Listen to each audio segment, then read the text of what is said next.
মধ্যে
বিশ্বনবীর অপমান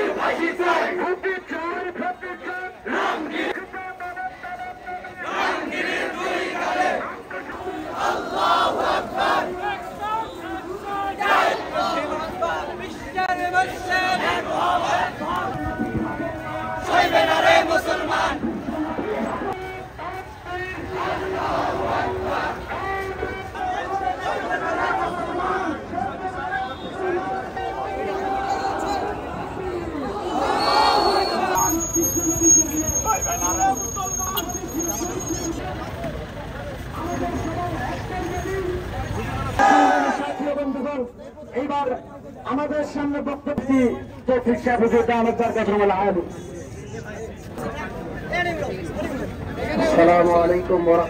সম্মানিত সুধী, অবশ্যই এখানের আশপাশে হিন্দু ধর্মের ভাইয়েরা অবশ্যই এখানে আছেন।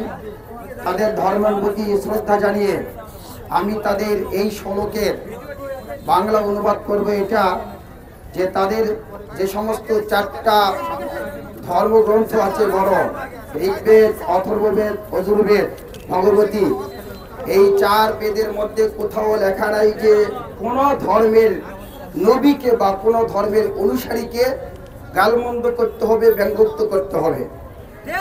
আমরা জানতে পারলাম যে আমার নবীকে কটূক্তি করেছে, ব্যঙ্গোক্তি করেছে, সে হলো তাদের ধর্মের পুরোহিত। পুরোহিত মানে একজন ধর্মযাজক, একজন হিন্দু ধর্মের আলেম। যে ধর্মের আলেমেরা এই 4 গীতা পড়ে, 4 কিতাব পড়ে তাদের ধর্মের অনুসারীকে দাওয়াত দেয়। আমার জানা মতে এই 4 ধর্মের, শুধুমাত্র এই 4 বেদের নয়, পৃথিবীর এমন কোন ধর্মগ্রন্থের মধ্যে নাই এক ধর্মের মানুষ অন্য ধর্মকে কটাক্ষ করবে। সুতরাং যে কটাক্ষ করছে, যে ধর্মের অনুসারী হয়, যে ধর্মের অনুসারী হয়ে কটাক্ষ করেছে, সে ওই ধর্মের আলেম। তাদের ধর্মের কিতাব অনুযায়ী ও কোন ধর্মের পুরোহিত হতে পারে না।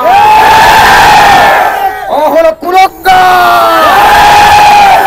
সম্মানিত সুধী, স্পষ্ট ভাষা এটাই, তাদের ধর্মে যে পুরোহিত আমাদেরকে কটাক্ষ করতেছে, তাদের ধর্মের আইন অনুযায়ী সে ধর্মের পুরোহিত নয়। সুতরাং আমরা চেতার আগে, আমাদের রক্ত গরম হওয়ার আগে হিন্দু ভাইদেরকে বলে দিতে চাই, আমাদের সাথে একত্রতা পোষণ করে আপনাদের কুলঙ্গারের বিচার করতে হবে। মনে রাখতে হবে, এদেশের তৌহিদি জনতা আপনাদের দুর্গাপূজায় পাহারা দেয়।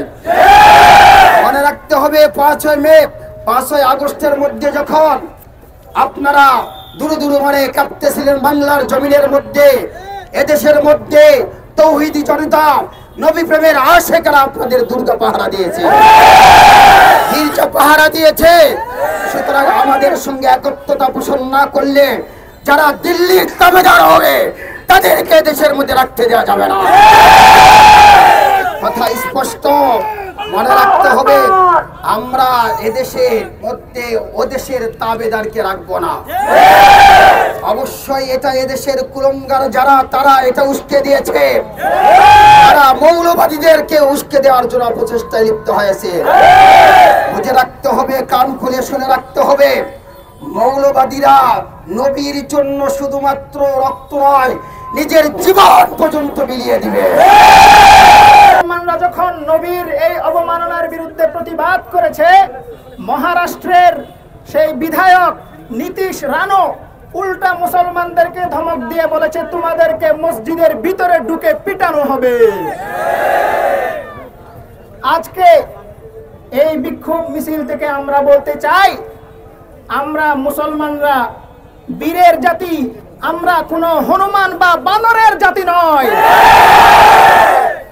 আমার নবী আমার রক্তের চেয়ে প্রিয়, আমার নবীর ইজ্জত আমার জীবনের চেয়ে প্রিয়, আমার নবীর ইজ্জত আমার সব কিছুর চেয়ে প্রিয়। বাংলাদেশের 16 কোটি মুসলমান রক্ত দিবে, কিন্তু নবীর অবমাননা সইতে পারবে না। প্রিয় সংগ্রামী সাথী ও বন্ধুগণ, নবীর এই অবমাননা আজকে এই রামগিরি করেছে শুধু এতটুকুই না, রাসূলুল্লাহ সাল্লাল্লাহু আলাইহি ওয়াসাল্লামের নবুয়তের শুরু থেকে আজ পর্যন্ত পৃথিবীর বিভিন্ন রাষ্ট্রে বিভিন্ন জায়গায় নবীর এই বিদ্বেষীরা নবীর বিরুদ্ধে কুলাঙ্গারের মতো কটূক্তি করে গিয়েছে। কিন্তু আল্লাহ পাক সুবহানাহু ওয়া তাআলা প্রত্যেক অবমাননাকারীদের, প্রত্যেকটা কটূক্তিকারীদের প্রতিশোধ আল্লাহ নিজের হাতেই নিয়েছেন।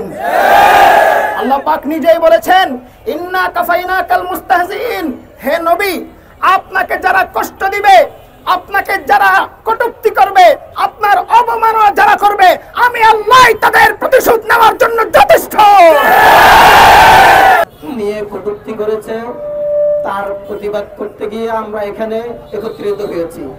আমরা এখান থেকে বলতে চাই যে আমাদের নবী কোরআনের ঘোষণা অনুযায়ী রহমাতুল লিল আলামিন। সুতরাং যারা আমাদের নবীর দুশমন হবে সে আদুউল লিল আলামিন। যে আমাদের নবী পুরা বিশ্ববাসীর জন্য রহমত। সুতরাং যারা আমাদের নবীর দুশমন, যারা আমাদের নবীকে নিয়ে কটূক্তি করে, সে পুরা বিশ্ববাসীকে নিয়ে কটূক্তি করে, মানবতার শত্রু।